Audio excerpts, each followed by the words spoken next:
કિરણ પ્રકાશશાસ્ત્રમાં થોડા આગળ વધીશું અને આજે આપણે જોઈશું પ્રકાશીય ઉપકરણો. પ્રકાશીય ઉપકરણો એટલે કે સૂર્યપ્રકાશનો કે કોઈ પણ જાતના પ્રકાશનો ઉપયોગ કરીને જે સાધનો કામ કરે છે. જેવી રીતે આપણે ઉદાહરણ લઈએ તો પેરિસ્કોપ, કેલિડોસ્કોપ, દૂરબીન, બરાબર છે, ટેલિસ્કોપ, માઇક્રોસ્કોપ, આ બધા શું થઈ ગયા? આપણા પ્રકાશીય ઉપકરણો થઈ ગયા કહેવાય, બરાબર છે. તો એવા પ્રકાશીય ઉપકરણોમાં અમુક ઉપકરણો વિશે આજે ડિટેલમાં જોઈશું. જેવી રીતે માઇક્રોસ્કોપ. તો માઇક્રોસ્કોપમાં આપણે બે પ્રકાર જોઈશું. એક સિમ્પલ સાદું માઇક્રોસ્કોપ અને બીજું આવે છે સંયુક્ત માઇક્રોસ્કોપ.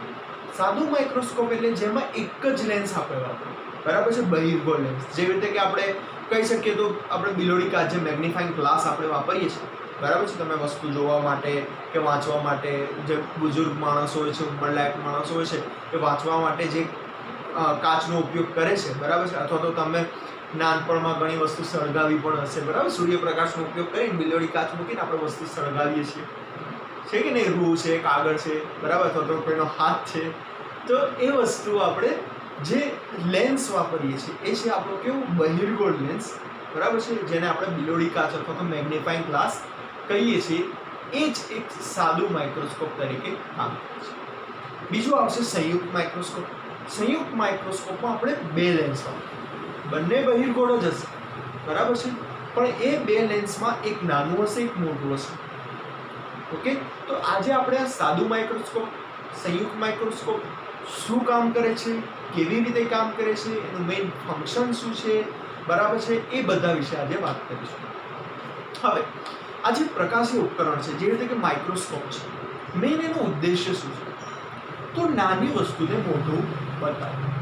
મેઇન તો એ જ કામ કરે છે કે જે નાની વસ્તુ છે એને મોટી બતાવે છે. મતલબ કે એની જે મોટવણી, બરાબર છે, આપણે મોટવણી વિશે જોઈ લીધું. મોટવણી એટલે શું? કે ભાઈ પ્રતિબિંબની ઊંચાઈ ભાગ્યા વસ્તુની ઊંચાઈ, કે વસ્તુની સાપેક્ષે આપણું પ્રતિબિંબ કેટલું મોટું કે કેટલું નાનું છે એને જ આપણે મોટવણી કહીએ છીએ, બરાબર છે. તો આપણે આજે પ્રકાશીય ઉપકરણોમાં સૌથી ઇમ્પોર્ટન્ટ વસ્તુ શું થઈ ગઈ? એની મોટવણી. કે મોટવણી કેટલી છે? મોટવણી તમારે જેટલી વધારે એટલું પ્રકાશીય ઉપકરણની વિભેદન શક્તિ, એટલે કે આપણને મોટું બતાવવાની શક્તિ એની વધારે થઈ કહેવાય. તો આપણે બધા જ કેસમાં શોધીશું શું? એની મોટવણીનું મૂલ્ય, બરાબર છે. ઓકે, હવે સાદું માઇક્રોસ્કોપમાં આપણે સાદા માઇક્રોસ્કોપ વિશે વાત કરીએ તો સાદું માઇક્રોસ્કોપ જેવી રીતે મેં કીધું એ શું હશે? એક લેન્સ, બરાબર છે, એટલે કે જેવી રીતે આપણું બહિર્ગોળ લેન્સ, બરાબર, મેગ્નિફાઇંગ ગ્લાસ. હવે જે રીતે આપણે વાત કરી, સૌથી વધારે ઇમ્પોર્ટન્ટ એમાં શું હોય છે? મેગ્નિફિકેશન, મોટવણીનું મૂલ્ય, બરાબર છે. તો આપણે પણ મોટવણીનું મૂલ્ય શોધીએ એ પહેલા એક કોન્સેપ્ટ આપણે ભણીએ, નજીક બિંદુ. નજીક બિંદુ એટલે કે આપણી આંખથી નજીકમાં નજીક કેટલા અંતરે આપણે વસ્તુ મૂકીએ તે વસ્તુ આપણે સ્પષ્ટ જોઈ શકીએ છીએ, એ અંતરને આપણે કહીએ છીએ નજીક બિંદુ. સામાન્ય માણસ માટે નજીક બિંદુનું અંતર કેટલું હોય છે? 25 સેન્ટીમીટર, જેને આપણે અહીંયા કેપિટલ ડી વડે દર્શાવશું. કેપિટલ ડી એટલે આપણું નજીક બિંદુ, બરાબર છે. તો ધારો કે h ઊંચાઈની વસ્તુ મેં ડી અંતરે મૂકી છે, તો હું આને સ્પષ્ટ જોઈ શકું છું. આ મારો ખૂણો થઈ ગયો θ0. ઓકે, બરાબર છે. હવે જો આપણે મોટવણીની વાત કરવી હોય તો મોટવણીનું સૂત્ર લેન્સ માટે આપણને ખબર છે શું છે? v/u છે. તો અહીંયા 1/u નું મૂલ્ય હું લેન્સના સૂત્ર પરથી લઈ આવું. લેન્સનું સૂત્ર શું છે આપણું? 1/v - 1/u બરાબર 1/f આવું છે. તો 1/u નું મૂલ્ય લાવું છે તો 1/u આ સાઈડ આવી જાય, 1/f આ સાઈડ આવી જાય. તો 1/v - 1/f બરાબર 1/u થશે. તો 1/u નું મૂલ્ય અહીંયા મૂકી દઈએ તો મોટવણી m બરાબર v જેમ છે 1/u ની જગ્યાએ આપણે શું કિંમત મૂકીએ? 1/v - 1/f. v અંદર ગુણાકારમાં આવી જાય તો m બરાબર શું થાય? v/v કટ થઈ જાય, 1 - v/f આવે. હવે v એટલે કે પ્રતિબિંબ અંતર. પ્રતિબિંબ આપણે ક્યાં લાવવું છે? નજીક બિંદુ અંતર. હવે આપણે માઇક્રોસ્કોપ છે, ટેલિસ્કોપ છે, એવી રીતે ડિઝાઇન કરશું કે આપણું છે અંતિમ પ્રતિબિંબ કેટલા અંતરે રચાય? d અંતરે રચાય. એટલે મારું અંતિમ પ્રતિબિંબ v આપણે ક્યાં લાવીએ? d. હવે પ્રકાશના વિરુદ્ધ દિશામાં છે એટલે d આપણે માઈનસમાં લેવું પડે, એટલે v ની જગ્યાએ આપણે -d લઈએ. અહીંયા હું શું કરું છું હવે v બરાબર લઉં છું માઇનસ d, એટલે મારું મોટવણીનું સૂત્ર m બરાબર શું થશે 1 minus minus 1 plus d અપન f થશે. આ થઈ ગયું આપણે સાદા માઇક્રોસ્કોપ માટે મોટાવણીનું સૂત્ર. બરાબર છે. f નું મૂલ્ય ખૂબ નાનું હોય ત્યારે તમે 1 ને ઇગ્નોર કરીને મોટાવણી m એપ્રોક્સિમેટલી તમે d અપન f પણ લખી શકો છો. બરાબર છે. d અપન f પણ લખી શકો છો. નોટ કરવા માટે તમે વિડિયો પોઝ કરી દેજો. આપણે આગળ વધીએ. હવે જ્યારે આપણે લેન્સની મદદથી બીજી એક રીતે આ જ સૂત્ર હું સાબિત કરી શકું છું, જો હું તમને બતાવું. બરાબર છે. જેવી રીતે કે અહીંયા આ નોર્મલી આ ફિગર છે, આપણે d અંતરે પ્રતિબિંબ લાવું છે. હવે હું એક લેન્સ મૂકી દઉં છું. આપણું આ સાદું માઇક્રોસ્કોપ થઈ ગયું. અહીંયા નજીકમાં કેટલા અંતરે f અંતરે એની કેન્દ્ર લંબાઈ પાસે હું વસ્તુ મૂકી દઉં. હવે વસ્તુ કેન્દ્ર લંબાઈ પાસે હોય તો પ્રતિબિંબ ક્યાં રચાય? અનંત અંતરે. તો પ્રતિબિંબ અનંત અંતરે રચાય છે.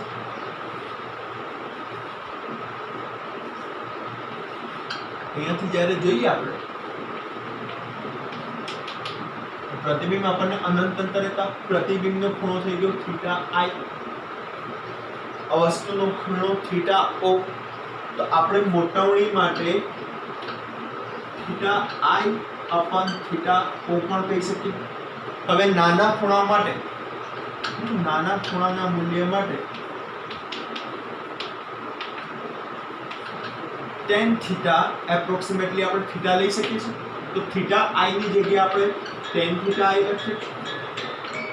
થીટા o ની જગ્યાએ આપણે tan થીટા o લખીએ. બરાબર છે. હવે અહીંયાથી હું tan થીટા o નું સૂત્ર બનાવું. તો tan થીટા એટલે કે સામેની બાજુ ભાગ્યા પાસેની બાજુ. એટલે tan થીટા o માટે શું થશે? h અપન d.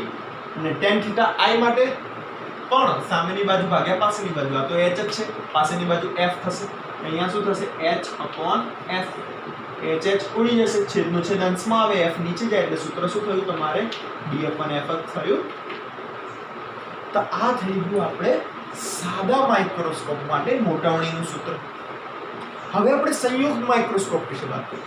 સંયુક્ત માઇક્રોસ્કોપમાં શું થશે? આમાં આપણે એક જ લેન્સ વાપરીએ છીએ. સંયુક્ત માઇક્રોસ્કોપમાં આપણે બે લેન્સ વાપરીશું. બરાબર છે. જો આની આકૃતિ ખાસ સમજવા જેવી છે. ઓકે, પહેલા હું આકૃતિ સ્પષ્ટ કઈ રીતે તમે દોરી શકો છો, ઓકે, એક્ઝામમાં આવે તો એ સમજી લો. ઓકે, હવે અહીંયા બે લેન્સ આવશે. એક લેન્સ નાનું હશે ને એક લેન્સ મોટું હશે. બરાબર છે. હવે જે વસ્તુ પાસે જે લેન્સ પડ્યો હોય એને આપણે કહીએ છીએ વસ્તુ. બરાબર, એટલે કે ઓબ્જેક્ટિવ. શું કહીશું એને? ઓબ્જેક્ટિવ. બરાબર છે. અને જે આંખ પાસે આપણી રહે એને આપણે કહીશું નેત્ર કાચ, લેન્સ કાચ અથવા તો આઈપીસ. બરાબર, આ થઈ ગયું મારું ઓબ્જેક્ટિવ અને આ થઈ ગયું મારું આઈપીસ. આંખની નજીક આઈપીસ, ઓબ્જેક્ટની નજીક ઓબ્જેક્ટિવ. બરાબર છે. હવે તમે જોઈ શકો છો માઇક્રોસ્કોપમાં ઓબ્જેક્ટિવ નાનું અને આઈપીસ મોટું હોય છે. ટેલિસ્કોપમાં એનાથી ઊંધું થઈ જશે. ટેલિસ્કોપમાં તમારું ઓબ્જેક્ટિવ મોટું થઈ જશે અને આઈપીસ તમારે નાનું થઈ જશે. તમે જોયું હશે ને ટેલિસ્કોપ આમ હોય છે. બરાબર છે. તો ઓબ્જેક્ટિવ જે ઓબ્જેક્ટ પાસે હોય છે મોટું હોય છે અને આંખ પાસે નાનું હોય છે. એ ટેલિસ્કોપ છે. માઇક્રોસ્કોપમાં ઊંધું હોય છે, ઓબ્જેક્ટ પાસે નાનું હોય ને આંખ પાસે મોટું હોય. તો આ માઇક્રોસ્કોપ થઈ ગયું કહેવાય. હવે નોર્મલી આપણે આકૃતિની શરૂઆત ક્યાંથી કરીએ કે ભાઈ એક વસ્તુ દોરશું, વસ્તુમાંથી બે કિરણો બહાર કાઢશું અને પ્રતિબિંબ રચશું છે. ઓકે, અહીંયા હું તમને અલગ રીતથી શીખવાડું છું. જો અહીંયા શું કરશો, પહેલા જો આકૃતિ સરસ રીતે દોરાવવી હોય તો બરાબર છે, એક પ્રકાશનું કિરણ અહીંયાથી આના કેન્દ્રમાંથી લઈને આવો. બરાબર છે. અહીંયા થોડા ઓકે. હવે એક પ્રકાશનું કિરણ અહીંયાથી જાણે કે થશે, અહીંયાથી એક સીધું અહીંયા આ થઈ ગઈ આપણી વસ્તુ. બરાબર છે. આ થઈ ગઈ મારી વસ્તુ. પ્રકાશનું કિરણ અહીંયાથી અહીંયા નીચે લઈને આવવાનું છે. ઓકે, બરાબર છે. આ બે કિરણો આવી ગયા. હવે અહીંયાથી આ કિરણ આની જ્યાં વસ્તુ હોય ને ત્યાં જ એપ્રોક્સિમેટલી આપણે છેલ્લે અંતિમ પ્રતિબિંબ રચાઈ દેવાનું. આ વચ્ચેનું એક પ્રતિબિંબ રચી ગયું કહેવાય. ધારો કે આ આપણી વસ્તુ છે એ અને બી, તો અહીંયા એક પ્રતિબિંબ રચાશે a ડેશ b ડેશ, અને આ અંતિમ પ્રતિબિંબ આપણો રચાશે a double dash b double dash. બરાબર છે. હવે જો અહીંયાથી સીધું આવે છે, અહીંયા પ્રવેશે છે, તો આ આપણી થઈ ગઈ જેને આપણે કહીશું કેન્દ્ર લંબાઈ. કોની પણ? ઓબ્જેક્ટિવ, તો FO કહી દઈશું. બરાબર છે. અહીંયાથી એપ્રોક્સિમેટલી આ એની છે FE, આઈપીસની કેન્દ્ર લંબાઈ. તો FO અને FE વચ્ચેનું જે અંતર મળે એને આપણે કહીશું કેપિટલ L, એટલે કે ટ્યુબ લેન્થ, એટલે કે ટ્યુબ લંબાઈ. બરાબર છે. તમારું માઇક્રોસ્કોપ કેટલું ઉપર નીચે કરવું છે, કેટલું નાનું મોટું કરવું છે આ ટ્યુબ લંબાઈ, કારણ કે આ બંને તો ફિક્સ જ હશે. તમે ટ્યુબ લંબાઈ બદલો એ પ્રમાણે તમારું અંતિમ પ્રતિબિંબ બદલાશે. ઓકે, સમજાઈ ગયું? હવે જો આપણે આ ઓબ્જેક્ટિવને ના ગણીએ તો આ રચના જોઈએ ને, તો આ જે છે સાદા માઇક્રોસ્કોપ તરીકે વર્તે છે. તો સાદા માઇક્રોસ્કોપની આપણે મોટાવણી જોઈએ. જે મોટાવણી આપણને કોની મળશે? આઈપીસની, ME. કેટલી મળી જાય? D/F. F એટલે કે કેટલું? FE. આ થઈ જશે ME. હવે આના માટે જો વાત કરીએ તો મોટાવણીનું આપણી પાસે સૂત્ર છે. શું છે? કે પ્રતિબિંબની ઊંચાઈ ભાગ્યા વસ્તુની ઊંચાઈ. આ પ્રતિબિંબની ઊંચાઈ આપણે લઈએ h ડેશ, વસ્તુની ઊંચાઈ લઈએ આપણે h. બરાબર છે. આ h આ બંને સેમ જ થશે કારણ કે આ સમાંતર કિરણો છે. તો આ અને આ ખૂણો બંને સામસામે અભિકોણોની જોડ થઈ જાય. આ બંને ખૂણાનું નામ આપી દઈએ કે ભાઈ બીટા. આ ખૂણો પણ થાય છે ભાઈ બીટા. તો આના માટે હું tan બીટાનું મૂલ્ય લઉં. આના માટે tan બીટા બરાબર શું થશે? સામેની બાજુ ભાગ્યા પાસેની બાજુ. સામેની બાજુ છે h, પાસેની બાજુ છે FO. આના માટે tan બીટા કેટલું થાય? h ભાગ્યા FO. આ ત્રિકોણ માટે લઈ લઈએ આપણે tan બીટાનું મૂલ્ય. તો આના માટે સામેની બાજુ h ડેશ, પાસેની બાજુ થશે આપણી ટ્યુબ લંબાઈ L. તો આના માટે બીજા ત્રિકોણ માટે tan બીટાનું મૂલ્ય કેટલું થશે? h ડેશ ભાગ્યા L. બંને tan બીટા સરખા છે, તો h ડેશ ભાગ્યા L બરાબર h ભાગ્યા FO. h ડેશ અપન h બરાબર h અહીંયા આવી ગયું, તો L અહીંયા પહોંચી જશે, તો L અપન FO મળશે. તો h ડેશ અપન h કોના માટે? ઓબ્જેક્ટિવ માટે. તો આ ઓબ્જેક્ટિવની મોટાવણી MO થઈ ગઈ. MO બરાબર L અપન FO. બરાબર. તો બંનેની મને મોટાવણી મળી. હવે આપણે લેન્સના સંયોજન એક થિયરી જોઈએ. એ લેન્સના સંયોજનમાં આપણે કેન્દ્ર લંબાઈ, કુલ કેન્દ્ર લંબાઈ શોધવી હોય તો 1/f બરાબર 1/f1 + 1/f2 કરવું પડે. જ્યારે પાવર મારે શોધવું હોય P બરાબર P1 + P2 કરવું પડે. પણ જ્યારે આપણે મોટાવણી શોધવી હોય તો મોટાવણી M બરાબર M1 × M2 કરવું પડે, ગુણાકાર કરવું.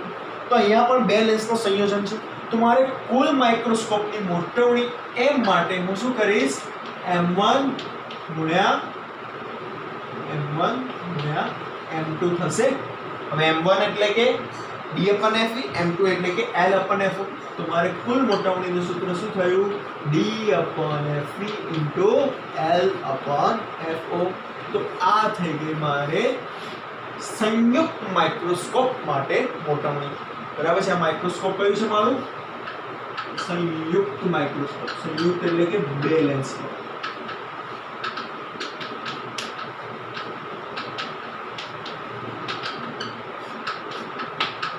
બરાબર છે. તો આકૃતિ કઈ રીતે દોરવી? જો ફરીથી આ આઈપીસ સાદું માઇક્રોસ્કોપ D/F. અહીંયા મોટાવણીનું સૂત્ર શોધવાનું.